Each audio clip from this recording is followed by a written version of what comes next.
morning after the election, I, as soon as I saw what happened, I looked at my phone and I put it down and I just laid in my bed. I felt myself getting angry at God like back in 2020. And I kept asking him, I was laying there and I was calm, but I was frustrated. I asked him why. And I laid there. I laid in bed for a while and I didn't cry. I didn't have the energy. And then I got my answer. So often, the answer to life's many questions is free will. I gave humanity free will. And this is what they have chosen. That was the end of the conversation with God. Or at least that was the highlight. That was what I remember. Making this video as a call to action and as a source of comfort of some sort. This, what has happened isn't a clear illustration of what happens when you look into someone and you see their fear and you manipulate it for your own cause. You manipulate it and you magnify it. When we are afraid, we lose our rationality. And we forget what makes us human. And that what makes us human, it unites us all. What we should do, I think the easiest thing to do is to make a hashtag. I also think that there should be a website developed in multiple languages because this does impact the entire world. I think that what we also need to do is extract the negative emotions because negative emotions are a distraction from progress and change, and you also can't be very rational when you are frustrated or angry. Put it in a jar. Put it to the side. What provokes me the most is that this individual was able to identify the insecurity of all these different groups within America and pinpoint it. And then use it. Like, we all have our different insecurities that we try to control and we try to dismiss. But he pinpointed them when we were doing so damn good.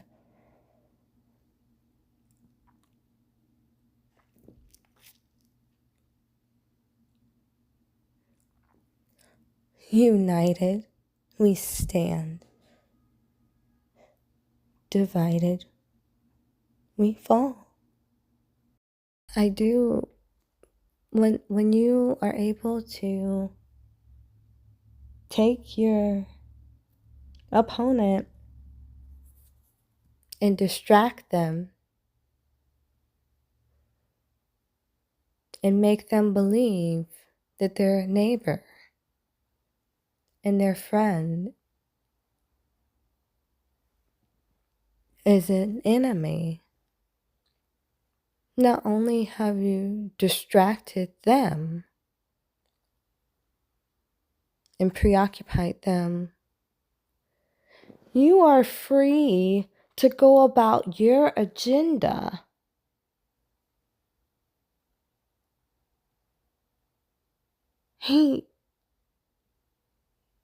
It was like it's like an illusionist. You see something because that's what they want you to see. That's how the stage is set. But underneath it all, they're doing all kinds of stuff with their hands. There's mirrors, there's lights, and something completely different is what is the reality. Okay.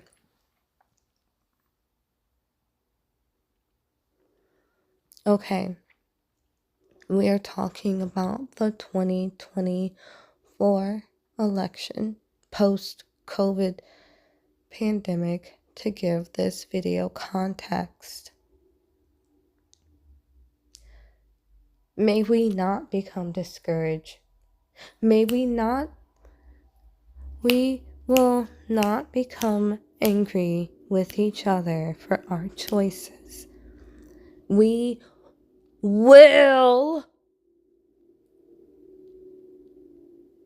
take this as a time of reflection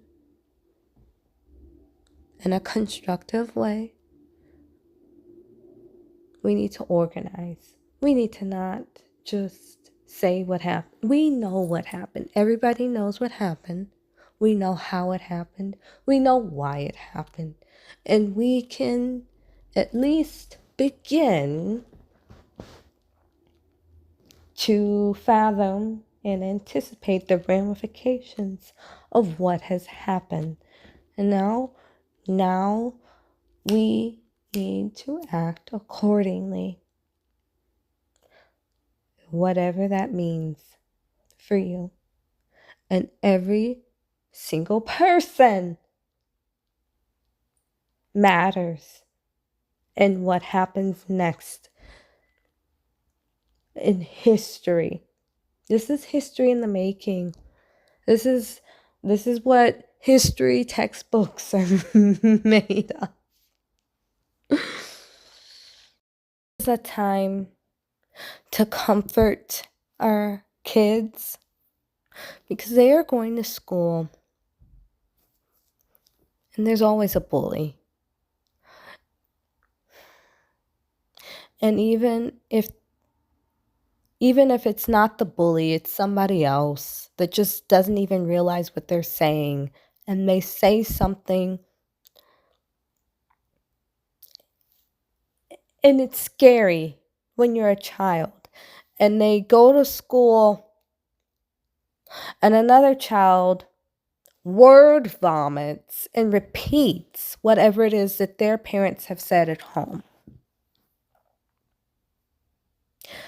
Children know and experience more than what we realize, and I think we need to be conscious of that, for one, because they are the future.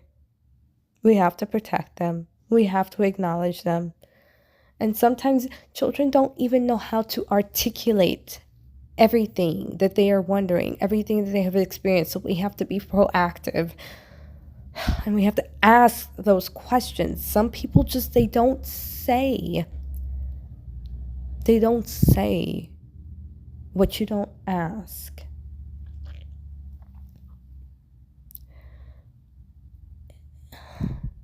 This is a time for optimism and hope. This is a time for endurance and resilience. This is not a time to fall into any softness. We have to be firm with where we are standing, and We have to have a clear vision of where we anticipate and where we are moving to next. If you are looking into the darkness, that is where you will stay.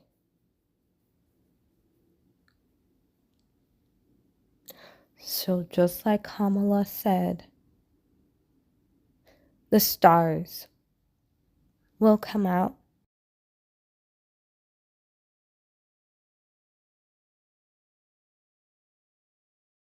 So if you need to take a rest for a little bit, you take your rest.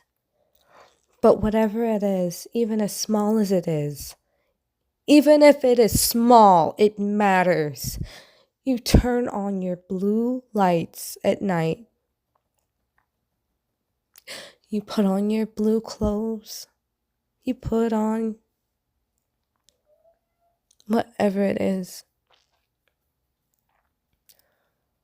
And you can show your stance. And when you do this with joy and optimism. You don't do it out of a place of resentment.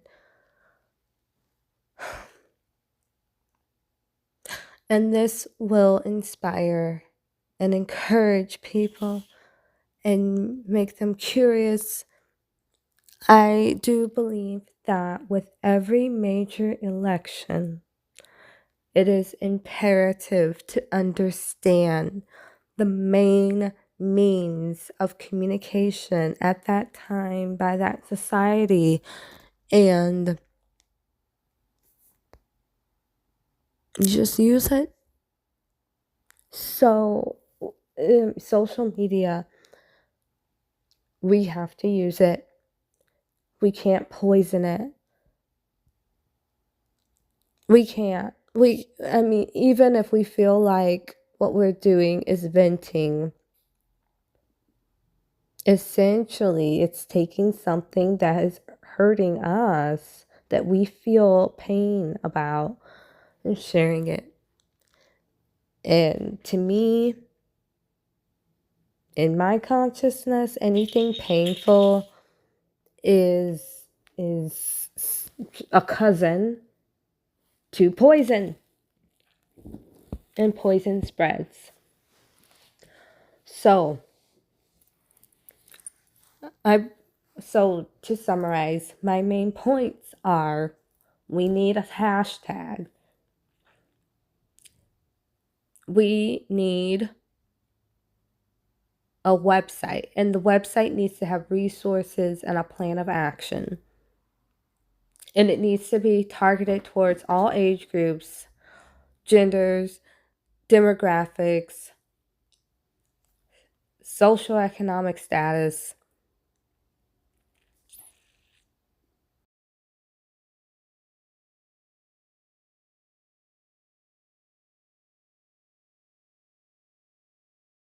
We really have to protect our children in this time and remember that kids don't always say what is concerning them that is oriented in the adult world. They may observe something and not like it, but not know how to articulate or ask about it because it's the adult world. So we need to protect them. They are the future.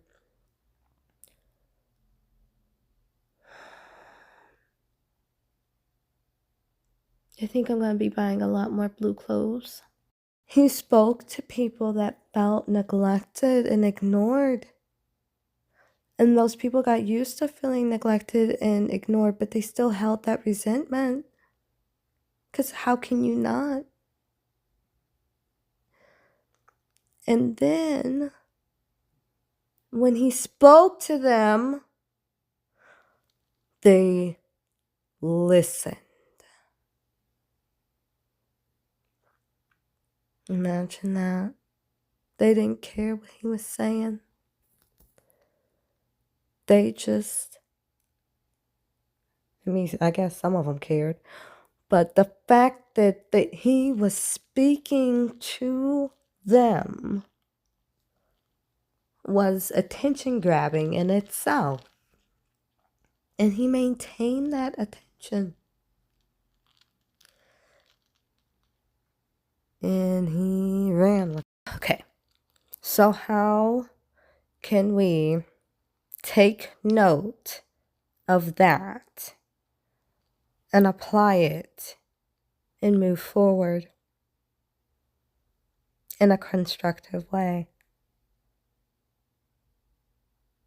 People, I talk to a lot of people. I've talked to all of America over the past decade. And what holds true is people love to feel special. They do. People love to feel safe. Whatever safety is for them. Apparently, safety for some people is not having other people within their vicinity. People like to feel important because we are. Each job in our society holds importance. Each age group holds importance. Each ethnic group holds importance. Who doesn't want to feel like their generation is the generation that's going to make it easier, better, and more fulfilling for the next generation? Who doesn't?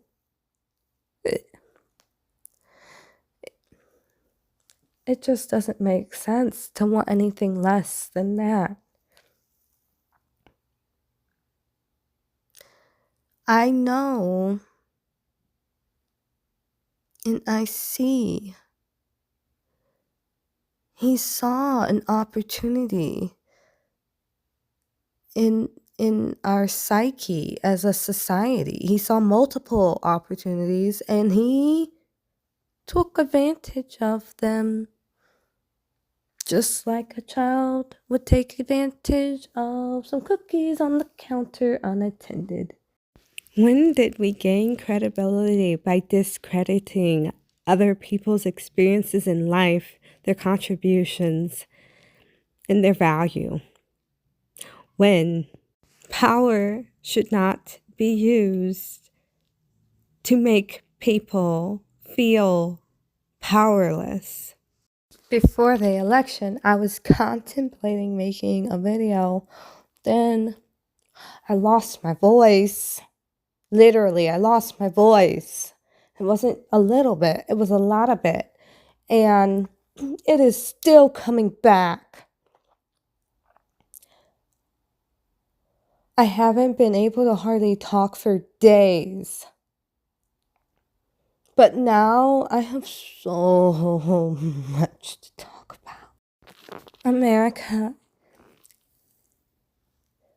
we're brave. We are beautiful. We are honorable. We are diverse. And that diversity is what strengthens us. We have we have the potential. Our potential outweighs the world. And yet we cannot see. We cannot continue to vocalize our frustration with each other in a counterproductive way. We cannot continue to say we give up on America. We are America. We cannot give up on something that we are at our core and at our essence and at our diversity and at our different areas of the country, our different lives. We are America. Our differences, they are what make us America. They are what make us great. So be great, America. And America, we never stopped being great.